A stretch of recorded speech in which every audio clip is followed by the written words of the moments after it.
C'était il y a quelques jours la journée mondiale contre la maladie d'Alzheimer. On va en parler. On va en parler maintenant dans Gadiam Réunionnais.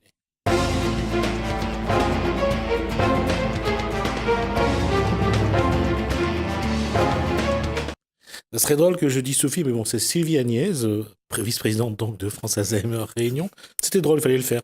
Et Véronique Ayer, donc bénévole de la même association.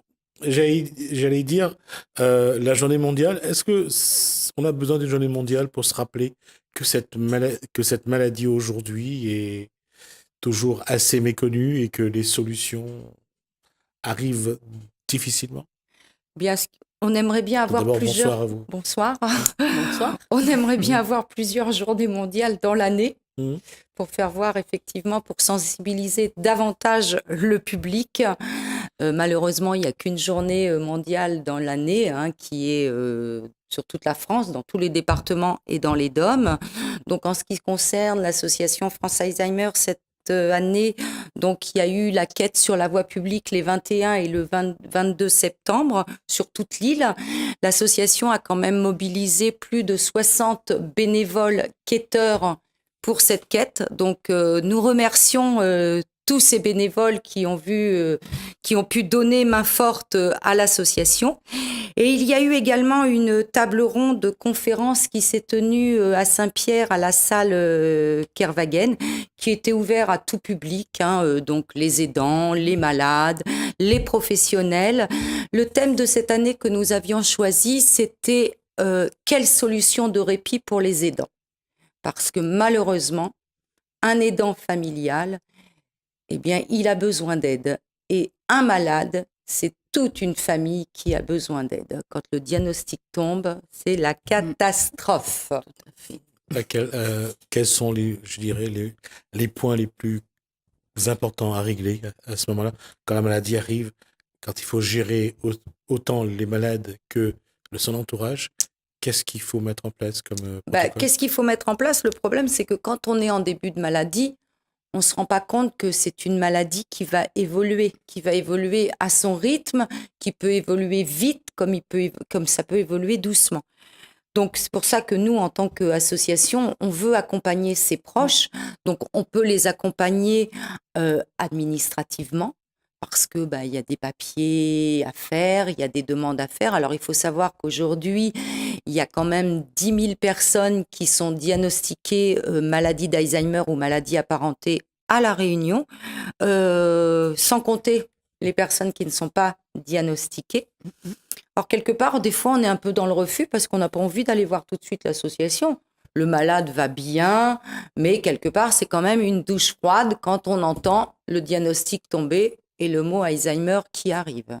Donc, on les accompagne comme on peut. Et on ne connaît pas bien, je me permets de prendre la parole, on ne connaît pas bien cette maladie au départ, quand le diagnostic tombe. Donc, on a du mal à s'imaginer que... Juste pour rappeler au public, qu'est-ce qu'on diagnostique à ce moment-là? C'est le cerveau qui ne produit plus suffisamment de cellules pour fonctionner normalement. Qu'est-ce qui ne marche plus bien? Qu'est-ce qui ne marche plus bien? Alors, moi, je suis pas médecin, donc je suis pas là pour expliquer ce qu'est la maladie d'Alzheimer, si vous voulez. C'est que quand on voit, par exemple, un malade, donc déjà, pour diagnostiquer cette maladie, il y a déjà un IRM qui est fait, déjà une consultation avec un neurologue. Le neurologue, généralement, prescrit une imagerie, donc une IRM, et ensuite, la consultation mémoire. Et c'est vraiment à ce moment-là qu'on peut diagnostiquer de quelle pathologie il s'agit.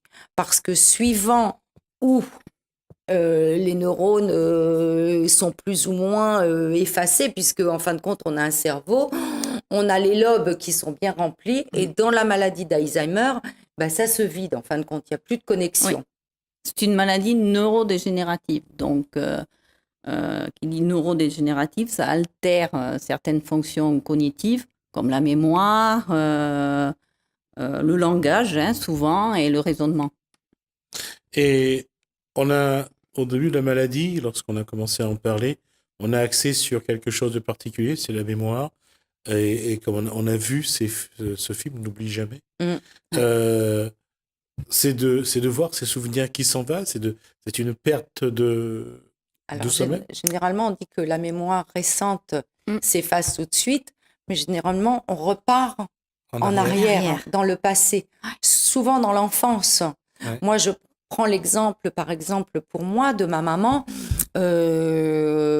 Quand je l'ai amenée ici à La Réunion pour vivre avec moi, souvent, elle a vécu à Paris. Ça faisait 40 ans qu'elle vivait à Paris, voire même 50, je crois. Et elle me disait comme ça, ramène-moi chez moi. Et je lui disais, mais maman, c'est loin chez toi, il faut qu'on prenne l'avion et tout. Elle me disait, bah, il y a des voitures ici, tu peux quand même m'amener chez moi. Et en fin de compte, chez elle, c'était plus Paris. C'était un petit village en Normandie où elle avait grandi avec sa maman. Et elle se voyait, en fin de compte, retourner avec sa maman, ses frères, ses sœurs, aller à l'école et tout. Elle avait complètement zappé l'époque où elle a été à Paris. Donc, j'allais dire que la mémoire s'efface et il y a on a dit, neurodégénérative, la mémoire, mais et c'est vrai que pour l'entourage, pour ceux qui sont autour, comment vous avez réagi quand vous avez vu votre mère régresser au niveau de ses souvenirs? Bah, c'est difficile parce qu'au départ, moi déjà, je m'en suis pas aperçue parce qu'il faut savoir quand même que quand le diagnostic est posé, on dit que la maladie est présente au moins depuis 15 ans. Donc, il n'y a plus rien à faire. Donc, malheureusement, c'est peut-être dur ce que je vais dire, mais on ne guérit pas de la maladie d'Alzheimer. On dit toujours qu'on peut soulager. Alors, c'est pour ça que nous, en tant qu'association et, comment je veux dire, les intervenants qui nous aident aussi bien pour les malades ou les aidants, on est là justement pour faire marcher sa mémoire, essayer de... Bon, là, on a mis en place, si vous voulez, des ateliers d'art plastique et d'écriture pour essayer de travailler sur un thème, là, on a fait 10 ateliers sur le voyage, et en fin de compte, on a appris des choses avec les malades que même leurs proches ne savaient pas, en fin de compte. Les voyages qu'ils ont faits, ce qu'ils emmenaient dans leurs valises, enfin, voilà, il y a tout un tas de choses. Il faut faire travailler cette mémoire, mais c'est pas évident. Oui, on fait des ateliers pour qu'ils gardent une autonomie le plus longtemps possible. Mais en fait, l'Alzheimer, c'est vrai qu'ils perdent à la fin une totale autonomie. Hein. Pour cette journée mondiale, quand on parle de bénévoles, quand on parle d'accompagnants, quand on parle d'aidants aujourd'hui, à ce niveau-là, où est-ce que vous devez aujourd'hui intervenir au plus vite? Est-ce que c'est sur le malade? Est-ce que c'est sur l'entourage? Est-ce que c'est sur l'accompagnement? Quelle est l'urgence aujourd'hui? Alors moi, je dirais que l'urgence pour les aidants, pour la famille, c'est qu'on accompagne au mieux leurs malades et qu'on prenne en charge au mieux leurs malades. Aujourd'hui, on manque de moyens pour accompagner le malade. Même l'aidant familial, parce que ce qu'on propose à un aidant des moments de répit, si le malade est à domicile avec le proche, qu'est-ce que le proche fait de son malade pendant que lui, il a un moment de répit? Donc ça devient très compliqué. Donc, en fin de compte, je pense qu'on n'a pas assez de structures pour le malade, telles que les accueils de jour, où on peut faire où la personne peut rester avant de passer. En fin de compte, on passe du domicile à un moment où on ne peut plus avec son malade à l'institution. Quand on met son malade en institution, malheureusement, l'état du malade se dégrade parce que il n'y a pas les mêmes moyens à la maison que ce qu'il y a en EHPAD. Et quelque part, à un moment, moi je dis, si on doit mettre son proche en institution, il ne faut surtout pas culpabiliser. C'est très difficile. Mais le problème, 30% des aidants meurent avant le malade. Donc, exactement. C'est une réalité. Et quand on place le malade en structure, il est clair que, surtout pour des enfants qui ont toujours veillé sur leur mère, qui ont grandi dans un système matriarcal, de sentir la culpabilité, de sentir, de chercher à mourir pour ne pas ressentir cette culpabilité. Et effectivement, on voit aujourd'hui à quel point ceux qui accompagnent, les aidants, sont épuisés, sont vraiment fatigués. Et parfois, ils ont du mal à décrocher. Ils préfèrent mourir dans leur travail plutôt que de dire je vais déposer ma mère dans une structure le temps de récupérer épuisant. un peu. C'est épuisant, c'est épuisant. Parce que le problème, c'est que cette maladie-là, c'est crescendo. C'est qu'un jour, il y a tout va bien se passer. Ouais. Et le lendemain, ou même 2 heures après, Il y a la personne va avoir un paliers. comportement complètement différent. Alors, quand on le vit au quotidien, on arrive à le comprendre. Mais quand on ne le vit pas au quotidien, c'est très difficile. Moi, je sais que j'ai compris quand j'ai fait la formation des aidants. L'Association France Alzheimer Réunion propose une formation des aidants et j'encourage les personnes qui accompagnent un proche de la maladie d'Alzheimer de faire cette formation parce que ça nous permet de comprendre et de mieux accompagner son malade parce que même si on ne le veut pas, on peut devenir maltraitant. Oui, même tout à si on fait. ne le veut pas. C'est difficile, on n'a plus de vie sociale, on est coupé du monde. Oui, parce que je dirais que la maladie d'Alzheimer, c'est pas qu'un problème de mémoire. C'est un problème, les malades sont complètement incohérents, font des choses qui nous paraissent qui peuvent nous paraître absurdes, qu'on ne comprend pas. Et c'est ça qui est épuisant. Quand une personne, je ne sais pas, je vais vous citer un exemple, déverse toutes les poubelles dans une pièce parce que voilà, c'est plus ce qu'elle fait. Donc, c'est ingérable. C'est vrai que c'est très difficile. Aujourd'hui, qu'est-ce que cette journée mondiale vous permet de faire? C'est de sensibiliser, c'est de mobiliser, c'est de faire venir des bénévoles à l'association parce que vous avez besoin de personnes qui soient là pour aussi accompagner. Justement, on a besoin de bénévoles et on manque de bénévoles. On est toujours en quête de bénévoles. Déjà, par exemple, dans les EHPAD, là, on a mis en place des conventions de partenariat pour que justement nos bénévoles puissent aller visiter des malades dans les EHPAD qui n'ont pas toujours de visite, parce que des fois, il y a des familles qui sont hors département ou qui sont loin ou qui ont des horaires où ils ne peuvent pas être avec leurs proches. Peut-être aussi proposer quelques animations, des animations de lecture, des animations de chant, des animations d'écriture. Enfin voilà, essayer de donner quand même un peu de joie de vivre à ces personnes. Oui, donc, allez-y. Pardon. Donc la journée mondiale, oui, elle est là pour sensibiliser l'opinion publique, pour informer le plus grand nombre de personnes sur la maladie, pour informer sur l'accompagnement également des malades et des familles. Il y a tout un tas de, comme Sylvie l'avait dit, tout un tas de dossiers à monter, de papiers à faire. Et informer sur toutes les actions également qui sont menées par l'association dans le département. Quelles sont les autres actions que vous allez mener dans les prochains jours? Le 30 septembre, nous organisons une marche et course Alzheimer aux côtés d'Émilie Minacci, qui est la marraine de l'association France Alzheimer, donc qui sera là pour cet événement. Donc, c'est une course qui se fera donc le dimanche 30 septembre au départ de Bois-Madame à Sainte-Marie à 8h, avec une arrivée au parc du Cœur Vert de la Trinité à Saint-Denis. Donc, il y a course et marche, environ 10 km, donc chacun le fait à son rythme. Les inscriptions sont obligatoires pour cette course-là. Donc, je vous demande vivement de vous inscrire.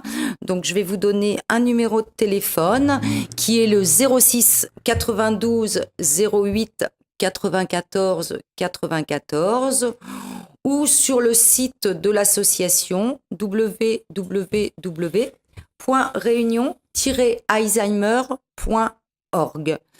Donc, nous espérons vous voir nombreux à cette course et marche.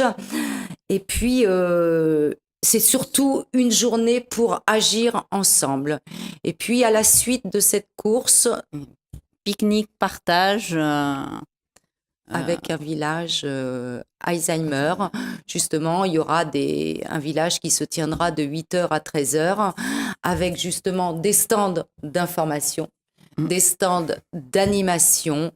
Voilà, en fin de compte, venez nombreux parce que cette journée, vous aurez vraiment et vous repartirez pas. Vos questions ne resteront pas sans réponse. On va juste rappeler que le pique-nique aura lieu donc sur le site de la Trinité, je suppose. Oui. Donc le pique-nique, c'est à l'occasion de cette journée, un pique-nique partage aura lieu sur le cœur vert du parc de la Trinité. Alors c'est ouvert à tout le monde. Le pique-nique est gratuit. Chacun amène son petit sac avec ce qu'il veut dedans. On partage tous. C'est le fait de passer un bon moment ensemble. Oui, donc venez nombreux s'il vous plaît. C'est important pour lutter contre cette maladie qui est vraiment importante. Est-ce que en matière de bénévolat, est-ce que vous formez des bénévoles pour accompagner les personnes? Tout à fait. Il y a une formation de bénévoles qui existe et qui a été mise en place il y a déjà un certain temps. Et normalement, fin octobre, j'aurai droit moi-même à la formation bénévole et de 2 jours. Si les gens peuvent s'inscrire sur le site Bien sûr, oui. Ce week-end, c'est ça? Le week-end de la course? Le week-end de la course, oui, c'est obligatoire. Il faut s'inscrire puisqu'après, il y aura la remise des dossards et tout. Tout est numéroté et tout. Donc, l'inscription est obligatoire pour la course. Non, s'inscrire pour la formation. Ah, pour la formation, oui. Pour la formation des bénévoles. Il faut également s'inscrire. Je pense que la session, la prochaine session est le 30 et 31 octobre. C'est complet. Donc, je pense qu'il y aura une autre session qui se fera au mois de janvier. Voilà. Qu'est-ce qu'on pourrait dire aujourd'hui à ceux qui vous regardent ou à celles qui vous regardent, leur dire comment accompagner leurs malades, qu'est-ce qu'on pourrait leur donner comme conseil, comme soutien pour qu'ils ne se sentent pas seuls, parce que c'est ça qui est le plus dur, c'est l'impression qu'on est totalement hors de la vie, qu'on est face à soi-même et que souvent la seule issue, c'est la mort. Et là, je parle des aidants, pas de la personne malade. Alors moi, je vais simplement dire aux aidants familiaux, surtout, ne rentrez pas dans le conflit avec votre malade. Ça, c'est hyper important. À partir du moment où la personne, vous lui proposez quelque chose, elle vous dit non, dites-vous que ce n'est pas un non catégorique, ça veut dire pas tout de suite, mais c'est pas un non catégorique. Si vous rentrez dans le conflit avec la personne, si vous la forcez à faire quoi que ce soit, vous n'arriverez à rien du tout. Le temps passe, on attend un petit peu, 5 minutes après, on revient vers la personne, on lui propose la même chose, et là, elle vous dira peut-être oui. Mais ne rentrez pas dans le conflit. Et surtout, faites-vous aider. Ne restez pas seul. Bien sûr. C'est très important. Pour comprendre cette maladie. Parce qu'il faut savoir que les malades ont conscience de leur état de santé mentale au départ, surtout de la maladie. Et donc, sont dans une grande, grande souffrance psychologique. Donc, il faut au contraire les soutenir, les aider du mieux qu'on peut, mais ne pas rentrer, comme dit Sylvie, dans le conflit. Surtout pas. Ils ont besoin qu'on leur montre beaucoup d'attention et qu'on leur donne beaucoup d'amour. Mais... Est-ce qu'il y a un numéro de téléphone pour ceux qui voudraient vous joindre ou vous rejoindre? Le numéro de l'association, 02 62 94 30 20. 02 62 94 30 20. Venez nombreux, on a besoin de vous. Je confirme, venez nombreux s'il vous plaît. Rappelez donc dimanche, 30 septembre, course et marche Alzheimer, 8h départ de Bois-Madame à Sainte-Marie pour une arrivée au cœur vert du parc de la Trinité à Saint-Denis, suivi d'un pique-nique partage. Ensemble, mobilisons-nous. S'il vous plaît. Et moi, je me permets de dire, comme je cours, à tous les amis trailers, coureurs, il n'y a pas beaucoup d'inscrits pour l'instant, apparemment. Venez nombreux, s'il vous plaît, courir pour cette maladie. D'accord. Donc, merci à Sylvie Agnès, donc vice-présidente de France Alzheimer Réunion. Merci également donc à Véronique Caïr, donc bénévole donc de l'association.